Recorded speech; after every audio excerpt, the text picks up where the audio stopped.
თაგვების ტრანსგენდერებად გადაქცევაზე დახარჯული 8 მილიონი დოლარის შესახებ დონალდ ტრამპის განცხადებას დიდი გამოხმაურება მოჰყვა. თავდაპირველად ზოგმა მსგავსი პროგრამის არსებობა არც კი დაიჯერა, თუმცა თეთრმა სახლმა მტკიცებულებები წარადგინა. ამერიკის შეერთებული შტატების პრეზიდენტი ილონ მასკის დახმარებით მთავრობის ბიუჯეტიდან მილიარდობით დოლარის ფლანგვას ებრძვის. $8 მილიონი დოლარი დახარჯეს ტრანსგენდერ თაგვებზე.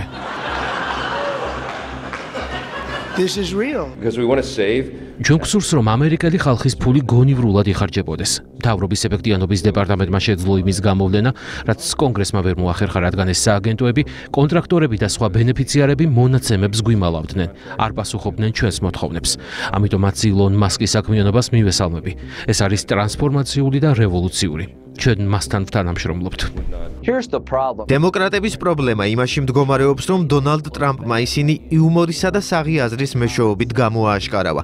იმ პროგრამების ნუსხა, რომელზეც დემოკრატები ამერიკელი ხალხის ფულს ხარჯავდნენ, სასაცილოც არის, სატირალიც და აღმაშფოთებელიც. ამიტომ სურს თავი მოვუყაროთ ყველაფერს, რაც მასკის დეპარტამენტმა გამოავლინა და ეს სულელური ხარჯები ერთ კანონპროექტში გავაერთიანოთ. დავარქვათ ამას გაუქმების კანონპროექტი და კონგრესში ვუყაროთ კენჭი.